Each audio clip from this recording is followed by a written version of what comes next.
तो एक राजा था।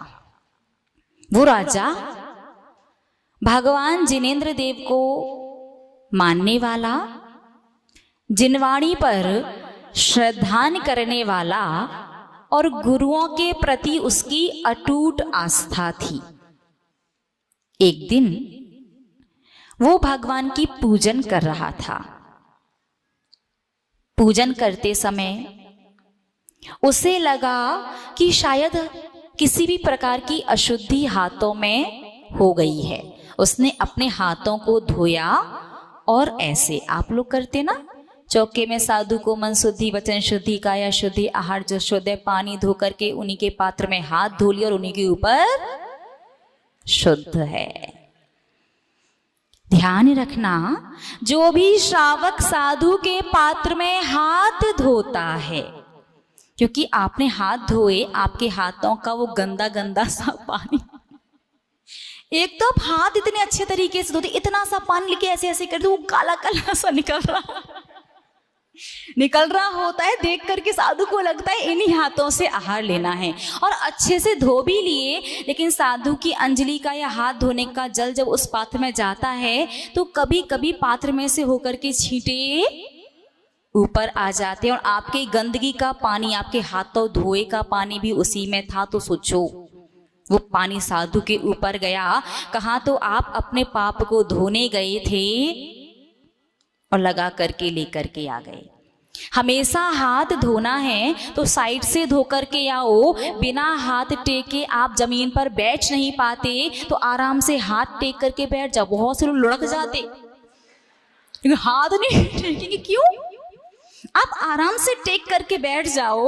उसके बाद साइड से बोलो कि किसी बर्तन में ला करके आपके हाथ अच्छे से धुलवा दें। ना तो साधु के पात्र में हाथ धोना चाहिए, ना ऐसे ही छिटकने चाहिए। बहुत से लोग भगवान का अभिषेक करने से पहले हाथ धोते और फिर ऐसे ही छिटक देते। बहुत से लोग अपने कपड़ों से पोंछ लेते ऐसे ऐसे करके। अरे वाह, आपके पहने हुए पसीने के बड़े अच्छे शुद्ध कपड़े हैं, तो हाथ पोंछने के लिए अलग से वस्त्र, अंगोछी होनी चाहिए। आप देखिए इस कहानी में कि किस प्रकार से वो राजा अपने हाथों को ऐसे करता है, तो उसका कर दिया। ऐसे किया तो पानी की कुछ बूंदें, लगभग पानी की 12 बूंदें उस जिनवाणी, उस पुस्तक पर आ गई। उसी समय राजा को राज्यसभा से बुलावा आया कि किसी आवश्यक कार्य की वजह से राजा को जल्दी से सभा में पहुंचना है। राजा को जल्दी थी, उसने फटाफट से पुस्तक को बंद किया और विराजमान कर दिया। ध्यान दीजिए, उसका अभिप्राय, उसका उद्देश्य नहीं था कि जिनवाणी को गीला करना है, और ना ही वो गीला करना चाहता था, लेकिन उसके पास समय की कमी कहें या उसकी व्यवस्था व्यवस्थित नहीं बैठी, जिसकी वजह से जिनवाणी गीली हुई और उसने उन बूंदों को सुखाया भी नहीं। वो कर्म ऐसा बंधा कि प्रकांड विद्वान ज्ञानी राजा जब गुरु के पास पहुंच करके दीक्षा ले लेता है, दीक्षा के बाद वो पानी की 12 बूंदी से पानी की उन बूंदों को पहुंचा नहीं, जिनवाणी को धूप में सुखाया नहीं, जिसकी वजह से जब वो मुनि बने तो सारा ज्ञान भूल गए। उनका नाम रखा शिव भूति। 12 साल तक गुरु, सुबह से शाम, शाम से फिर सुबह तक नमो अरिहंताड़म, नमो अरिहंताड़म। विचार कीजिए, 12 साल तक एक नमोकार मंत्र ही सिखाते रहे और उन्हें नमोकार मंत्र भी याद नहीं हुआ। शिष्य परेशान कि गुरु महाराज कैसे कल्याण होगा, तो गुरु ने 3 शब्द दिए, तुस मास भिन्नम। तुष मास भिन्नम। जिस प्रकार से दाल और छिलका अलग अलग होती है, वैसे ही हमारा शरीर और हमारी आत्मा अलग अलग है। शिव भूति मुनि महाराज को लगा ये ठीक है, णमो अरिहंताणम, णमो सिद्धाणम, णमो आयरियाणम, णमो वज्रायाणम, णमो लोए सव साहुणम। इसमें 5-5 पद थे, इसलिए उसे याद करना मुश्किल था, लेकिन ये तो मैं याद रख सकता हूँ। सोते उठते बैठते जागते कुछ भी करते वो हमेशा क्या बोलते? तुस्मास भिन्नम। आहारचर्या के लिए गए, आहार करके जब वापस आ रहे थे तो इसे भी भूल गए। अब मन में एक डर सा आ गया। 12 वर्ष बहुत लंबा समय होता है, गुरु ने कुछ नहीं कहा, जब भी जाओ महाराज भूल गए तो णमो अरिहंताणम फिर से सिखा दिया करते थे। 12 वर्ष बाद तो उन्होंने बड़ा विश्वास करके एक 3 शब्दों का मंत्र दिया था। मैं ये भी भूल गया किस मुख से गुरु के सामने जाऊं। मन में थोड़ा सा डर लग रहा था। रास्ते में चलते जा रहे थे, जंगल से होकर के गुरु के पास तक पहुंचना था, तो जंगल में एक तालाब था और उस तालाब के किनारे बैठ करके एक अम्मा जी उड़द की दाल धो रही थी। मुनि महाराज ने सहज पूछ लिया, अम्मा जी क्या कर रहे हो? अम्मा जी ने कहा, महाराज तुस्मास भिन्नम, दाल और छिलके को अलग अलग कर रही हूं। मुनि महाराज ने कहा, यही तो सूत्र था, यही तो वो मंत्र था जो गुरु महाराज ने दिया। अरे कहीं ऐसा ना हो कि गुरु के पास तक पहुंचूं तब तक फिर से भूल जाऊं। वहीं तालाब के निकट जो वृक्ष लगा हुआ था उसके नीचे बैठे, हाथ पर हाथ रखा, आंखें बंद की, तुस्मास भिन्नम तुस्मास भिन्नम, जैसे दाल और छिलका अलग हे प्रभु परमात्मा, वैसे मेरा शरीर और आत्मा अलग अलग हैं। भेद विज्ञान के माध्यम से शुक्ल ध्यान माणा 4 कर्मों का नाश करके अरिहंत अवस्था प्राप्त कर ली।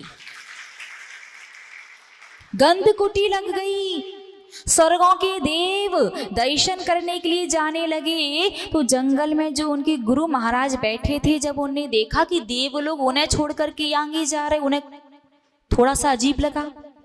उन्हें एक देव से पूछा कि इस पूरे जंगल में सबसे बड़ा साधु तो मैं ही हूं, तो आप लोग कहां जा रहे हो?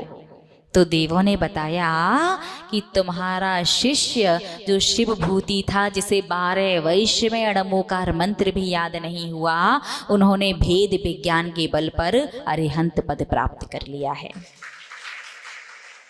कहने का आशय, संसारी प्राणी को बड़ा विकल्प होता, हमें ज्ञान नहीं हो रहा, हमें ज्ञान नहीं हो रहा, हम बहुत पढ़ रहे हैं, हम बहुत सुने, भूल जाते, हम भूल जाते, कोई बात नहीं, भूल ही तो जाते हो, कोई बात नहीं, लेकिन सुनो, सुनने से भी आत्मा पर ऐसे संस्कार पड़ेंगे जैसे वो शिव भूति मुनि महाराज सब कुछ भूल गए।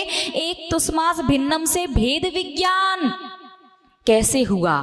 जब वो राज्य अवस्था में थे तो धर्म के संस्कृत के प्रकांड विद्वान थे, वो संस्कार आत्मा पर थे, ज्ञान ही शब्दों में ही तो भूले थे। आप प्रवचन सुनते हो, आप शास्त्र स्वाध्याय करते हो, आप कहीं पर कोई भी अच्छी बात सुनते हो और भूल जाते हो तो कोई बात नहीं, क्योंकि मोक्ष जाने के लिए कितने ज्ञान की आवश्यकता है? आचार वस्तु प्रमाण। आचार्य भगवंत पूज्यपाद स्वामी बड़े ही महान आचार्य, आज से लगभग 1500-1600 साल पहले हुए हैं। ईशा की 5वीं शताब्दी का लास्ट था और 6वीं शताब्दी का प्रारंभ।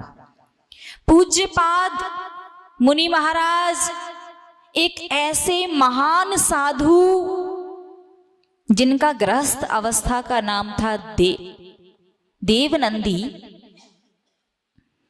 लेकिन इतने अधिक वो बुद्धिमान थे जिससे उनका नाम पड़ा जिनेंद्र बुद्धि। एक दिन उद्यान में सर्प के मुख में मेढक को देख करके उन्हें वैराग्य हो गया, दीक्षा ले ली और आयुर्वेद शास्त्र का औषधियों का उन्हें इतना विशेष ज्ञान था। जंगल में जिस पत्थर पर बैठ करके वो साधना कर रहे थे, उसके पास में एक बेल थी, एक लता। आपको नाम बता दें क्या उसका? क्योंकि उस लता का लेप यदि आप अपने पैरों में लगा लोगे तो आपके पैर जमीन को स्पर्श नहीं करेंगे, आप जहां भी पहुंचोगे उसके ऊपर आपका गमन होगा। उस लेप को लगा करके आचार्य भगवंत पूज्यपाद स्वामी मुनि महाराज विदेह क्षेत्र गए। वहां जाकर के साक्षात भगवान की दिव्य ध्वनि सुनी और वहां से वापस आकर के जब मनुष्यों ने उनका पाद प्रक्षालन किया तो पैरों से होकर के आने वाला जल ने जब लोहे के पात्र का स्पर्श किया तो लोहे का पात्र भी सोने का बन गया था। इस पंचम काल में लोहे का पात्र सोने का हो गया। तो पूज्यपाद उनका नाम पड़ा। ऐसे महान आचार्य जिन्होंने साक्षात भगवान की दिव्य ध्वनि को सुना हो, उन्होंने एक ग्रंथ लिखा है सर्वार्थ सिद्धि। यद्यपि अनेक और बहुत अच्छे ग्रंथ उन्होंने लिखे हैं, एक ग्रंथ है सर्वार्थ सिद्धि। आपको उस लता का नाम जानना क्या? आप मकान के ऊपर जाओगे तो मकान से भी ऊपर निकल जाओगे, पहाड़ के पास पहुंचोगे तो पहाड़ के ऊपर 4 अंगुल ऊपर चलोगे जमीन से। उस लता का नाम है चंद्रवल्ली। क्या नाम है? चंद्रवल्ली लता। और ये आपको कर्नाटक के जंगलों में मिल जाएगी। लेकिन कैसी होती है उसका लक्षण आप ढूंढ लेना, लक्षण नहीं बताएंगे बस, ठीक है? नाम बता दिया और एड्रेस। अब कर्नाटक जब भी आप साउथ की यात्रा करने जाओ तो वहां के जंगलों में ढूंढ लेना, कहीं ना कहीं मिल ही जाएगी। 1500-1600 साल पहले थी, शायद आज भी हो। उन पूज्यपाद आचार्य ने जो सर्वार्थ सिद्धि ग्रंथ लिखा, उस ग्रंथ के अंदर लिखा है कि मोक्ष जाने के लिए ज्यादा नहीं, पुलाक मुनि का जघन्य ज्ञान है आचार्य वस्तु प्रमाण। यदि इतना भी ज्ञान आपको हो जाए तो आप मोक्ष जा सकते हैं। आचार्य वस्तु प्रमाण ज्ञान का तात्पर्य अर्थात एक सच्चे दिगंबर साधु सैद्धांतिक सिद्धांत या आगम के अच्छे ज्ञाता आपको यदि धर्म की कोई बात सुनाते हैं, सिखाते हैं, आपसे कहते हैं और उतनी सी बात को आप मानते हैं, करते हैं, तो एक बात को मान करके भी उसके अनुसार आचरण करके भी आप मोक्ष जा सकते हैं। ये होता है आचार वस्तु प्रमाण ज्ञान। एक बात लेकिन ध्यान रखना, वो बात आगम और सिद्धांत की ही होनी चाहिए। तो ज्यादा ज्ञान की आवश्यकता नहीं है, इसलिए आप लोग ज्यादा विकल्प मत करो। जितना समझ में आए समझ लो, जितना याद रहे उतना रख लो, और भूल भी जाओ तो श्रद्धा तो पूरी रखो कि जिनवाणी का पाठ चल रहा है और मैं जिनवाणी को सुन रहा हूँ, इसी के संस्कार आगे चल करके मेरा कल्याण कर देंगे। तो अब विकल्प नहीं करना, भूल जाओ तो ठीक है ना। कितना ज्ञान चाहिए मोक्ष जाने के लिए? आचार वस्तु प्रमाण कितना?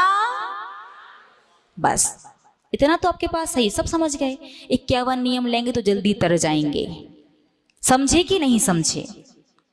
बोलिए ना, समझ गए ना? इसीलिए तो रोज आते हैं।